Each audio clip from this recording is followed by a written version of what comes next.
In the harsh and unforgiving territories of Arizona, where justice often comes at the end of a gun, and mercy is a luxury few can afford, an extraordinary story of redemption is about to unfold. Two Apache sisters, torn from everything they've ever known, will discover that sometimes salvation comes from the most unexpected source. A man haunted by his own past will make a choice that defies everything society expects of him. This is a story about the true meaning of family, the price of freedom, and how love can bloom even in the darkest soil of human cruelty. Before we begin this powerful journey, let us know in the comments what country you're watching from. We love connecting with our global community. And dust kicked up by 50 horses and wagons hung in the air like a brown curtain over the makeshift auction ground outside Tombstone. October 3rd. 1881, a date that would burn itself into my memory forever. I hadn't planned to be there that day, but business had kept me in town longer than expected, and curiosity got the better of me when I heard the commotion. What I saw when I reached the crowd made my blood run cold. It wasn't cattle being sold, as I'd assumed. It was people. My name is Marcus Coleman, though most folks call me Cole. I'm 42 years old, and I've seen enough of this world's cruelty to last several lifetimes. I served as a cavalry officer during the Apache Wars, fought in battles that still haunt my dreams, and lost my wife Sarah to consumption 3 years ago. Since then, I've lived alone on my ranch in Red Canyon, trying to make peace with a past that refuses to stay buried. But nothing in my experience had prepared me for what I witnessed that afternoon. The auctioneer, a greasy man named Ezra Blackwood, stood on a makeshift platform, hawking human beings like livestock. "Ladies and gentlemen," he called out in his oily voice, "we have some fine specimens today. Strong backs, good for ranch work, mining, whatever your needs might be." The crowd was a mix of rough-looking men, miners, ranchers, and others, whose intentions I didn't want to contemplate. They examined the captives like they were inspecting horses, checking teeth and muscles, discussing their potential uses in voices that turned my stomach. Most of the prisoners were Apache, taken in recent raids or captured during skirmishes. Men, women, even some children, all chained together and displayed like merchandise. The sight should have been illegal, but Sheriff Stone was right there in the crowd, not as law enforcement, but as a potential buyer. Then I saw them. Two young Apache women stood near the end of the line, and something about them immediately caught my attention. They were clearly sisters. They had the same high cheekbones, the same proud bearing, despite their circumstances. The older one, maybe 26 years old, stood protectively in front of the younger, who couldn't have been more than 19. What struck me most was their defiance. While other captives showed varying degrees of resignation or terror, these two stood tall. The older sister's eyes burned with a fury that seemed barely contained, while the younger one's gaze held a dignity that no amount of degradation could touch. "Ah, now here we have something special," Blackwood announced as he approached the sisters. "Two Apache squeesters, I'm told. Look at these fine specimens, young, strong, and I guarantee they'll work hard with the proper motivation." The lewd chuckles from the crowd made me clench my fists. "The older one's got some fire in her," Blackwood continued, staying well back from the woman's reach. "Might need some breaking in, but I assure you she'll be worth the effort. The younger one's more docile, perfect for household duties." He was talking about them like they were animals, and the casual cruelty of it made me sick to my core. "We'll start the bidding at $50 for the pair." Hands shot up around the crowd. 60, 75. 100. I watched in horror as the bidding escalated. These weren't ranchers. looking for workers. These were men with darker intentions, and I could see it in their faces. The older sister turned her head and caught my eye. For a moment, we stared at each other across the crowd. And I saw something in her gaze that hit me like a physical blow. It wasn't a plea for help. This woman was too proud to beg. It was more like a challenge, a question. Are you going to stand there and watch, or are you going to do something? 150 called out a heavy-set man I recognized as Jake Morrison, a mine owner with a reputation for working his employees to death. 175. This from Tom Crawford, whose treatment of women was notorious throughout the territory. The bidding continued to climb, and with each increase my anger grew. These were human beings, not property to be bought and sold. The younger sister had begun to tremble slightly, though she still held her head high, while the older one's jaw was set in a line of grim determination. $250. Crawford shouted, and the crowd fell silent. It was more money than most people in the territory saw in 6 months. Blackwood looked around expectantly. Going once, going twice. I don't know what possessed me in that moment. Maybe it was the memory of my own sister who died when we were children. Maybe it was guilt over my role in the Apache Wars. Or maybe it was simply the fundamental wrongness of what I was witnessing. $300, I heard myself say. Every head in the crowd turned toward me. Blackwood's eyes lit up with greed while Crawford glared at me with open hostility. Well, Blackwood said with a grin. Cole Coleman enters the bidding. 300 from the gentleman in the back. Crawford's face was red with anger. 325. 350? I replied without hesitation. 400? Crawford snarled. The crowd was murmuring now, excited by the bidding war. I looked again at the two sisters. And saw the older one still watching me, trying to figure out what my intentions were. $500, I said clearly. The crowd gasped. It was an enormous sum, more than many people earned in a year. Crawford looked like he wanted to continue bidding, but even his greed had limits. Going once, going twice, sold. Blackwood banged his gavel. The Apache sisters go to Mr. Coleman for $500. As I pushed through the crowd to complete the transaction, I could hear the whispers following me. What's Cole want with 2 scores? Thought he was still mourning his wife. Man's got particular tastes, I reckon. I ignored them all and approached Blackwood, who was practically rubbing his hands together with glee. Congratulations, Mr. Coleman. Excellent choice. These two will serve you well, I'm sure. I handed over the money without a word, then turned to look at my purchases. The word stuck in my throat. I'd just bought 2 human beings. The fact that I'd done it to save them from worse fates didn't make it any less horrifying. The sisters stood watching me with unreadable expressions. The older one's chains had been unlocked from the main line, but her hands were still bound, as were her sisters. What are your names? I asked. In what little Apache I remembered from my military days. The older sister's eyes widened slightly in surprise, but she didn't answer. I asked your names, I repeated in English. I am Kaya. Nightwind, the older sister said finally, her voice steady despite her circumstances. This is my sister Ayana. Well, Ka and Ayana, I said, we have a long ride ahead of us. As we walked toward my wagon, I could feel the weight of their stares and the crowd's whispers. Sheriff Stone approached as I was helping the sisters into the wagon bed. Coleman, he said with a smirk. Hope you know what you're doing.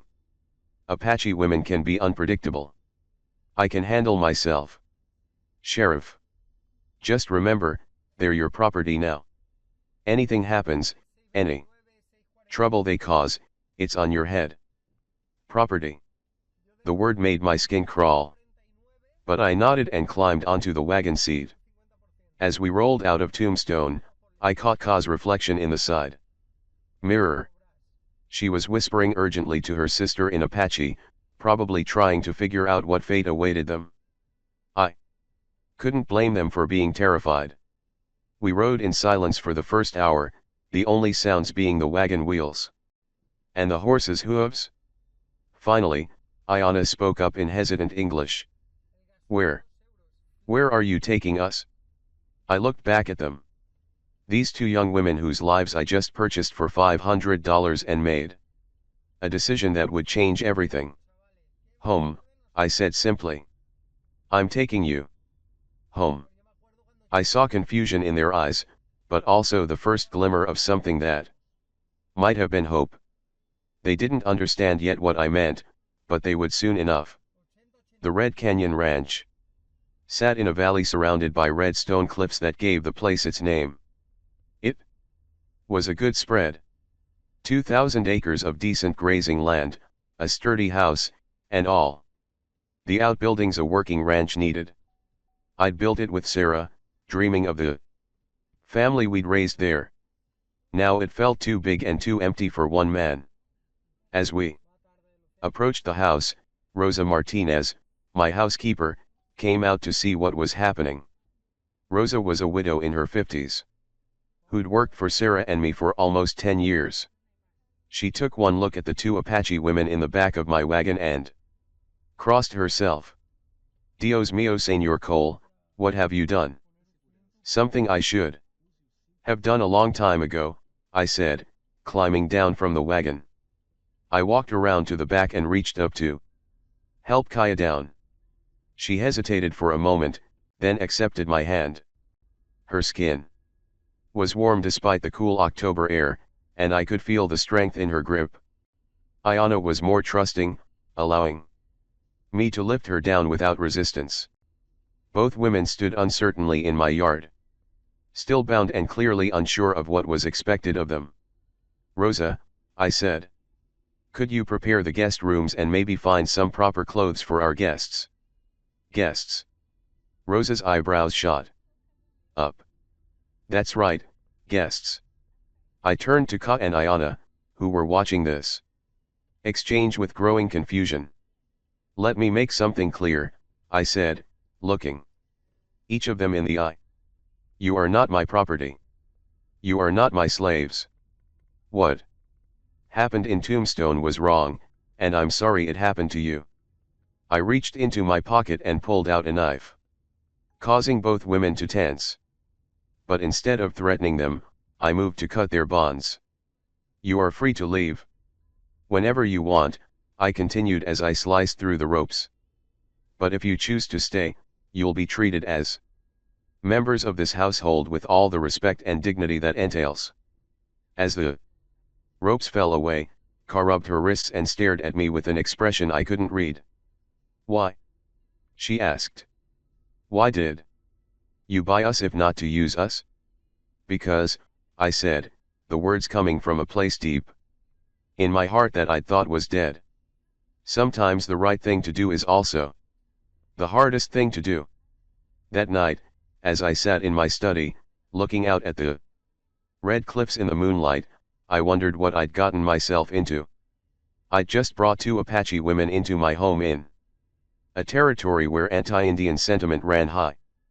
I'd spent $500 I couldn't really afford, and I had no idea if my gesture would even be appreciated or understood.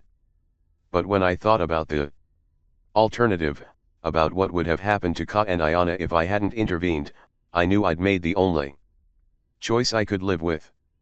The question now was whether I could keep them safe, and whether they would ever be able to trust the man who had technically bought them like cattle.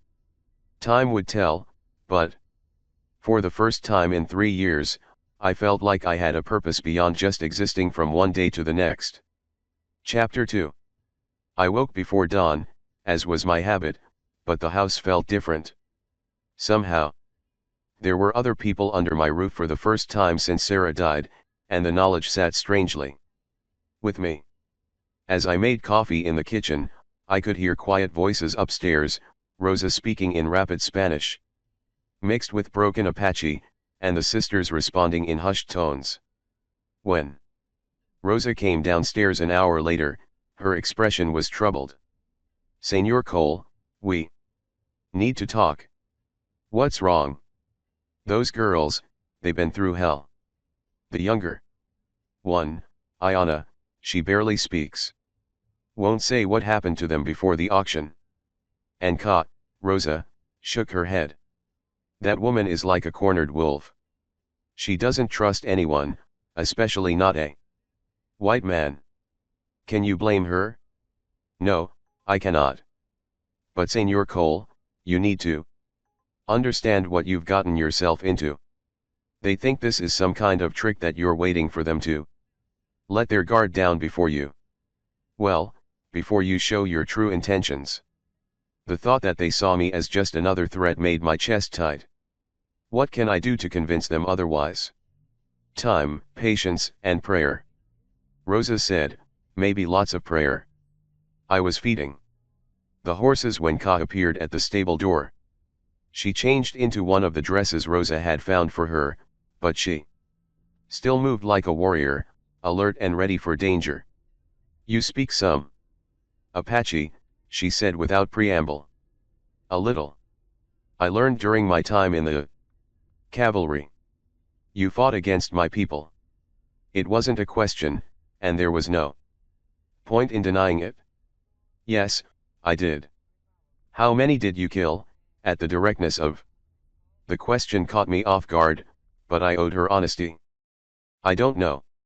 It was war. Men died on both sides. Women and children, too.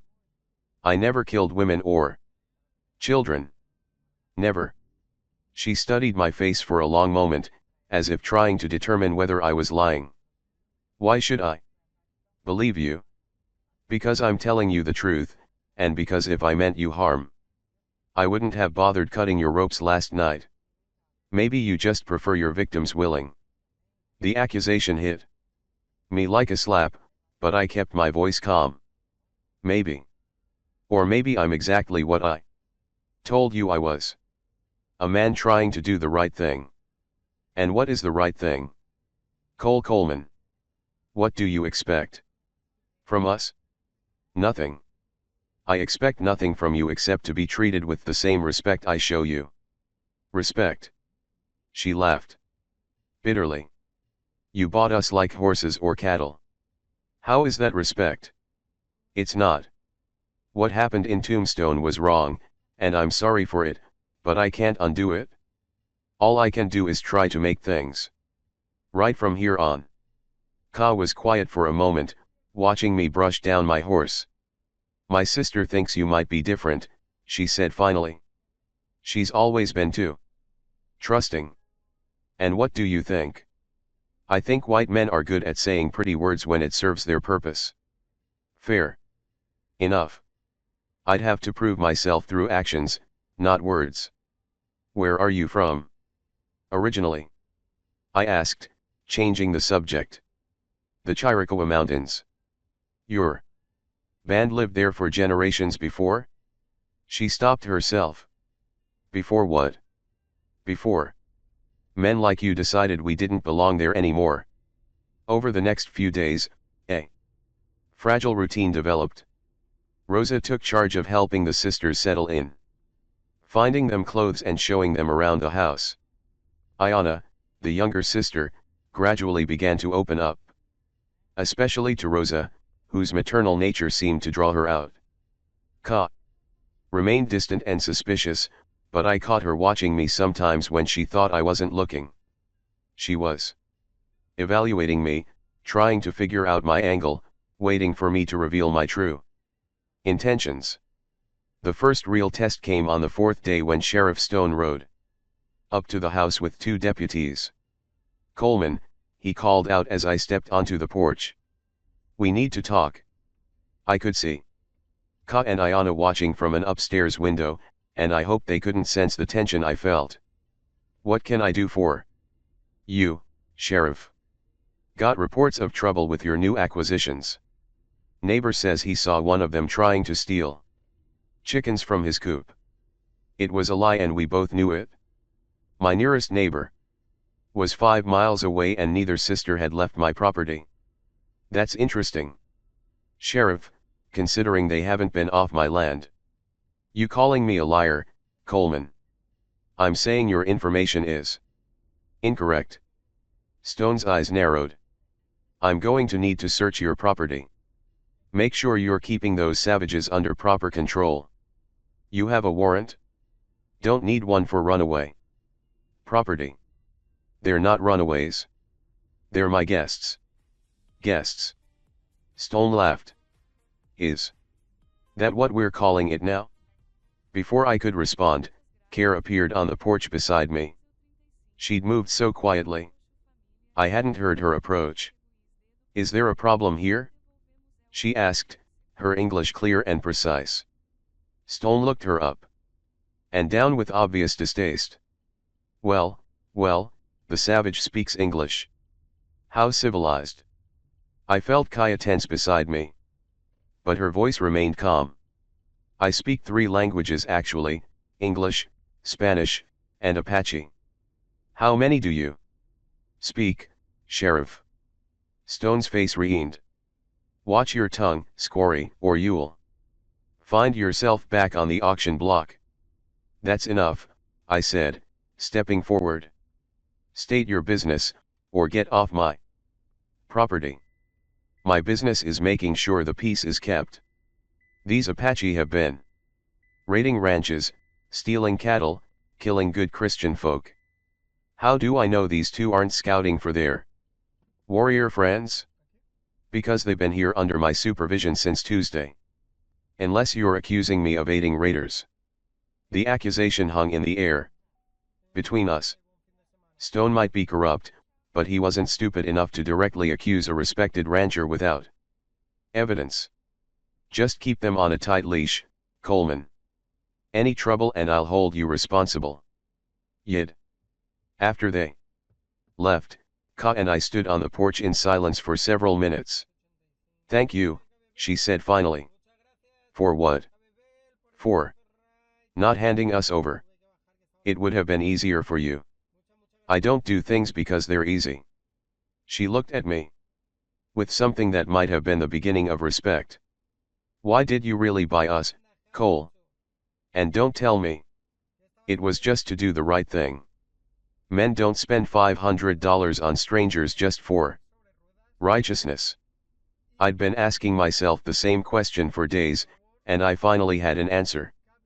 Because, I said slowly, 3 years ago, I lost everything that mattered to me.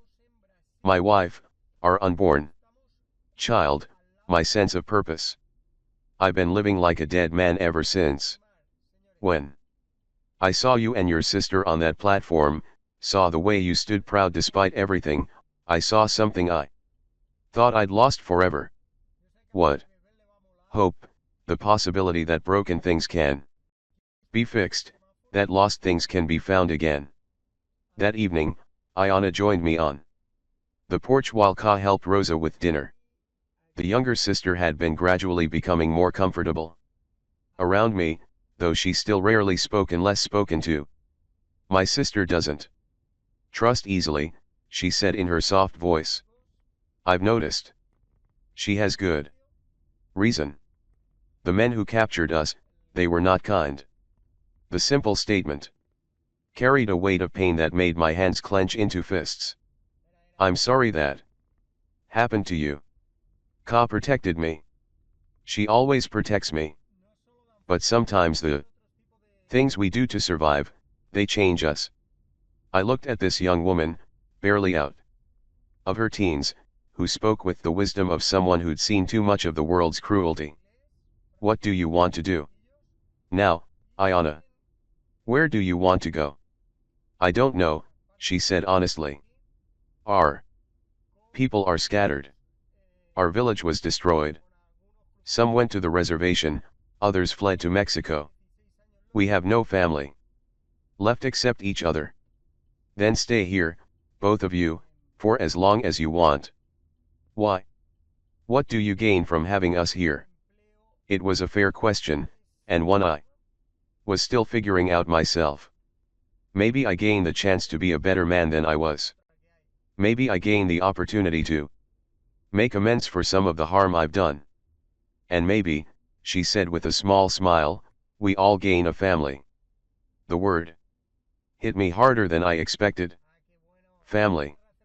It was something I'd given up hope of ever having again. That night, I lay in bed thinking about the conversation. Was it possible?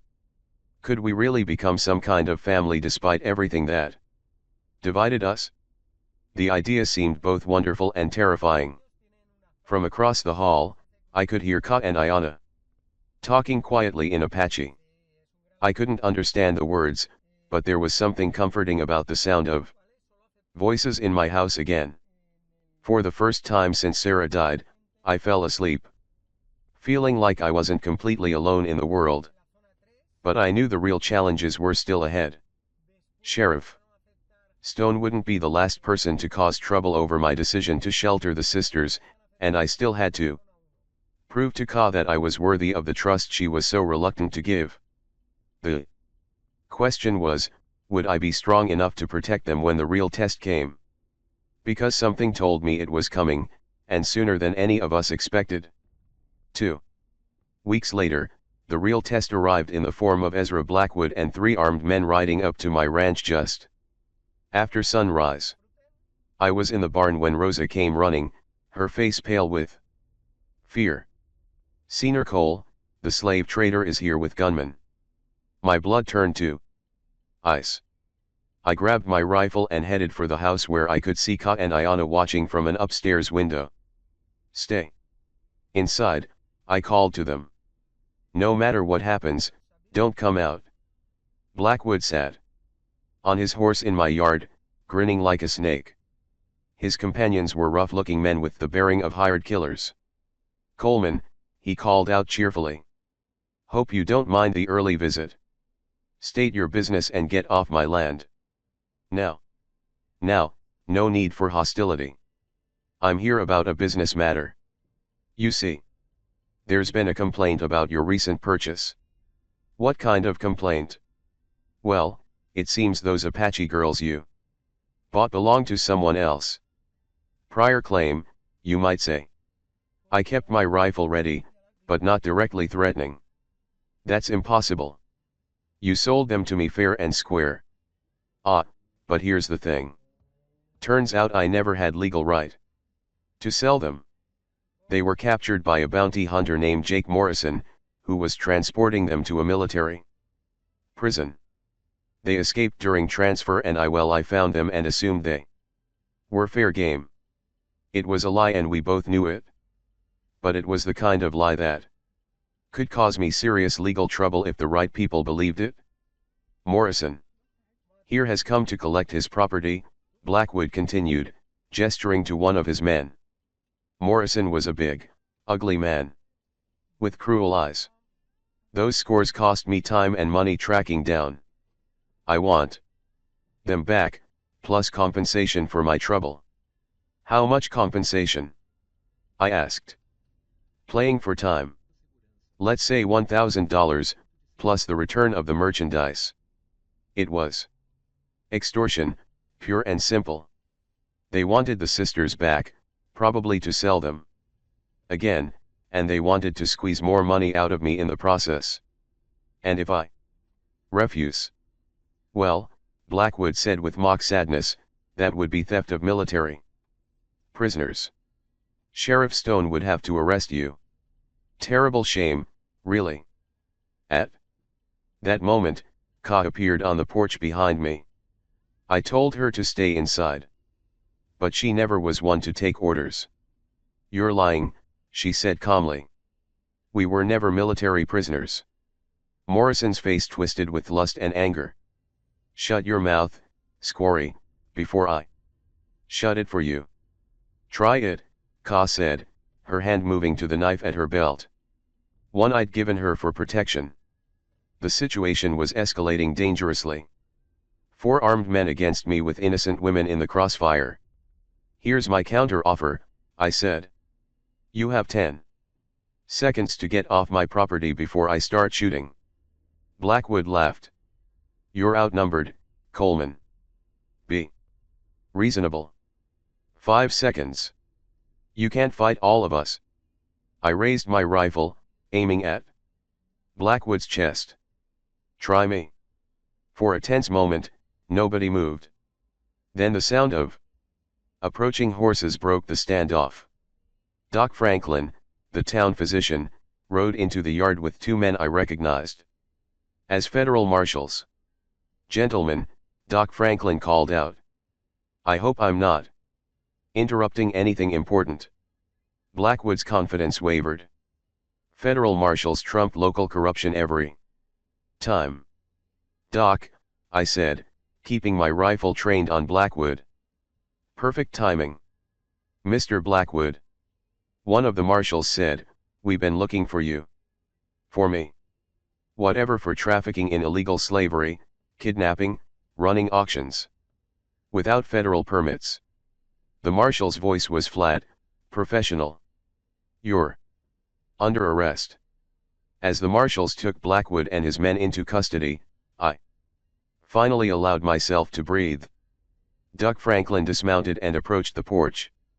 Sorry it took so long, he said quietly. Had to ride to Tucson to find federal authority. Local law wouldn't touch this. How did you know? Rosa sent word. Smart woman, that housekeeper of yours. I looked at Rosa, who was standing in the doorway with a satisfied expression. I sent my nephew to find help, she explained. These men, they have evil in their hearts. After the marshals left with their prisoners, Doc Franklin stayed for coffee. He examined both sisters at my request, finding old injuries that spoke of the violence they'd endured. They're strong, he told me privately. But they've been through hell, the younger one especially. She's been hurt in ways that will take time to heal. What do you mean? Doc's expression was grim. Use your imagination, Cole, and be patient with them. Trust doesn't come easy after what they've experienced. That evening, Ka found me on the porch, staring out at the red cliffs in the fading light. Thank you, she said, sitting in the chair beside me. For what this time? For standing up to those men? For risking your life to protect us? Anyone would have done the same. No, she said firmly. They wouldn't have. Most white men would have handed us over to avoid trouble. We sat in comfortable silence for a while, watching the stars emerge in the darkening sky. Can I ask you something? Ka said, when you were a soldier fighting my people, did you ever question whether it was right me? It was a hard question, one I'd been asking myself for years. Toward the end, yes, I began to see that we were fighting people who just wanted to protect their homes and families. People not so different from us. What changed your mind? I met an Apache warrior during a parley. His name was Nal Nish. He spoke perfect English, had been educated at a mission school. We talked for hours about our families, our hopes for the future. I realized he wasn't a savage or a monster. He was just a man trying to protect what he loved. What happened to him? He died in the next battle. Shot by one of my men while trying to surrender. Ka was quiet for a long moment. Is that why you saved us? Guilt over the past. Partly, but also because it was the right thing to do, and because I hesitated. Because what? Because you and Iona remind me that there's still good in this world worth protecting. The next morning brought an unexpected visitor. Chief Joseph Nightwind, a dignified Apache leader, rode into my yard alone and unarmed. Ka and Iona ran to greet him with tears of joy. Uncle! Iona cried, embracing him. He spoke to them rapidly in Apache, then turned to me. With curious eyes. You are the white man who bought my nieces. Yes, but I freed them immediately. So I hear. Why? Because no human being should be owned by another. Chief Nightwind studied me carefully. You fought against our people. I did, and I regret it. Yet now, you protect Apache women at great risk to yourself. It's what any decent person would do. No, the chief said, it is what a good man would do. There is a difference. He spoke with his nieces for an hour in Apache, then approached me again. They wish to stay with you, he said. Both of them. They say you have given them something they thought they had lost forever. What's that? Hope and a home. He paused. I give you my blessing, Coleman, but know this. If you ever betray their trust, if you ever harm them, I will come for you myself. I understand. Good. Then welcome to the family. As Chief Nightwind rode away, I stood in my yard with Ka and Ayana beside me, feeling something I hadn't experienced in years, a sense of belonging. So I said to the sisters, what do we do now? Ka smiled. The first genuine smile I'd seen from her. Now we build a life together, a real family. Ayana took my hand and squeezed it gently. Home, she said simply. And for the first time since Sarah died, I truly felt like I was home again. Chapter 4. Spring came early to Red Canyon that year, bringing with it a sense of renewal that seemed to touch everything on the ranch. 3 months had passed since the sisters came to live with me, and the changes were remarkable. The house that had felt like a tomb for 3 years was now alive with laughter, conversation, and the warmth of family. Ayana had blossomed like a desert flower after rain. Her English had improved dramatically, and she'd taken over much of the cooking, bringing Apache techniques that created the most flavorful meals I'd ever tasted. She sang while she worked traditional songs that filled the house with music. Ka had proven to be a natural with horses and cattle. Her Apache upbringing had taught her to read animals in ways that amazed me. She could calm a spooked horse with a touch and spot a sick cow from 100 yards away. More importantly, the walls she'd built around her heart were slowly coming down. But it was the morning of March 15th that everything changed. Forever. I was in the corral working with a young stallion when Rosa came running from the house, her face glowing with excitement. Senior Cole, come quickly. There's news. I found Ka and Ayana in the kitchen, both holding a telegram and crying. For a moment, my heart stopped, fearing bad news. What's wrong? I asked. Nothing's wrong, Kaya said, wiping tears from her eyes. Everything's right. More right than we ever dared hope. Ayana handed me the telegram with shaking hands. It was from a lawyer in Washington, D.C. Takaya and Ayana Nightwind, stop regarding Apache land right settlement. Stop your family claim recognized by federal court. Stop compensation awarded for stolen lands. Stop amount $35,000. Stop, please. Contact immediately. Stop. I read it twice, hardly believing the words.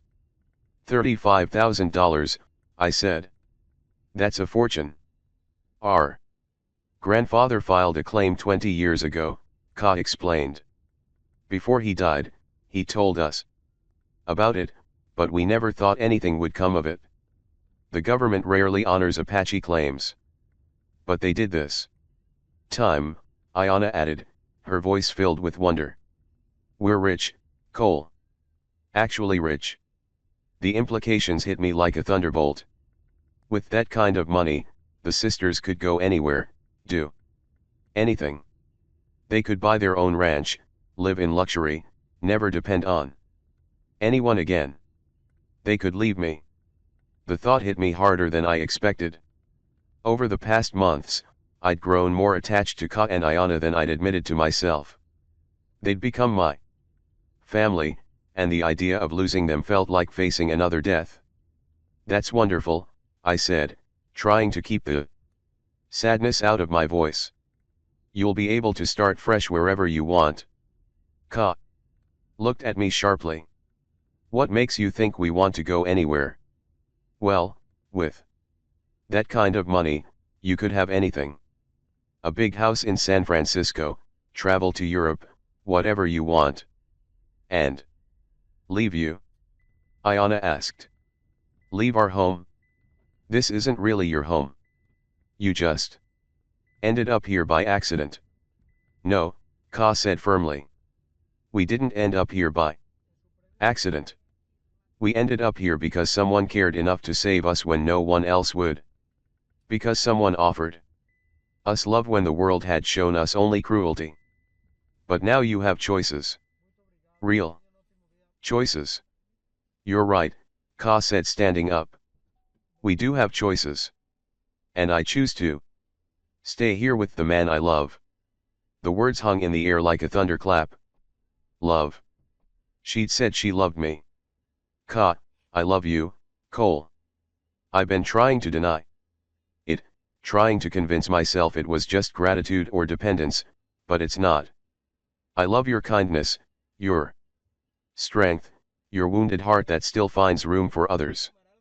I love the way you treat my sister like she's precious. I love the man you've become. Ayana was smiling through her tears. And I love having a big brother who protects us and makes us feel safe. Why would we want to leave that? I felt my own eyes filling with tears. Are you sure? Really sure? Because once you stay, once we build this life together, I don't think I could survive losing you again. Then don't lose us, Ka said, stepping closer. Marry me, Cole Coleman. Make this family official. I dreamed of this moment, but never believed it could be real. You want to marry me even with everything I've done, everything I've been. Especially because of everything you've been. Your past made you the man who could save us. Your pain made you understand ours. I looked at these two incredible women who had brought light back into my dark world. And I made the easiest decision of my life. Yes, I said, pulling Ka into my arms. Yes, I'll marry you. Both of you can stay here forever if you want. Actually, Ayana said with a mischievous smile, we have a better idea. What's that? We want to use the money to expand the ranch, buy more land, build a bigger house, create something that can support not just us, but other people who need help. What do you mean? Ka's eyes were shining with excitement.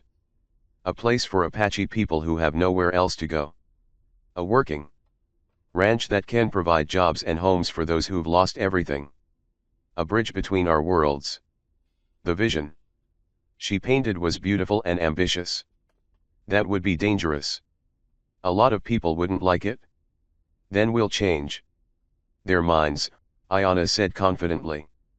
One person at a time, just like you changed ours. 6 months later, on a crisp October morning, Ka and I were married in the valley below the Red Cliffs. Chief Nightwind performed the Apache ceremony while Doc Franklin handled the legal requirements. The guest list was small but meaningful. Rosa and her family, a few neighboring ranchers who'd come to respect our unusual household, and several Apache families who'd already come to work on our expanded ranch. As I watched Ka walking toward me in her white dress with Ayana serving as her maid of honor and surrogate daughter, I marveled at how completely my life had changed.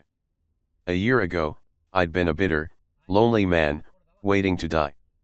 Now I was surrounded by family, love, and purpose. Do you take this woman to be your wife? Doc Franklin asked. I do, I said, looking into Ka's beautiful dark eyes. And do you take this man to be your husband to love and honor in the Traditions of both your peoples? I do, Kai replied, her voice strong and clear. As we kissed to seal our union, I heard cheering from our guests and felt Ayana's hand squeeze my arm. This was what family felt like. This was what home meant. That evening, as we celebrated under the stars, Chief Nightwind pulled me aside. You have given my nieces something precious, he said. Not just safety or comfort, but the chance to heal and grow.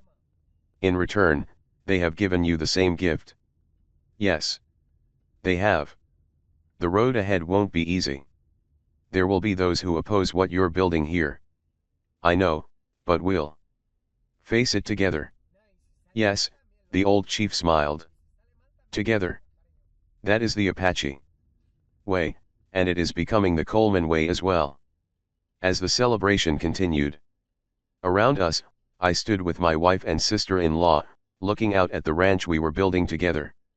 We'd started with an act of rescue, a moment of compassion in a world too often ruled by cruelty. Now we were creating something that could outlast all of us, a place where love triumphed over hatred, where different peoples could live and work together in harmony. It wasn't the life I'd planned when I rode into Tombstone that day 7 months ago. It was better. It was a life worth living, worth protecting, worth passing on to future generations. And it had all started with 3 simple words. I'm taking you home. Sometimes the most important journeys begin with a single step of faith. Sometimes family isn't born, but chosen. And sometimes the greatest victories come not from conquering others, but from opening your heart to let others conquer you. Thank you for joining us on this powerful journey of redemption and love on the Arizona frontier. If this story touched your heart, don't forget to like, subscribe, and tell us in the comments what you thought of Cole's transformation from bitter soldier to loving family man. Have you ever taken a risk to help a stranger? Share your story below and hit that notification bell for more inspiring Western tales of courage and compassion. Music.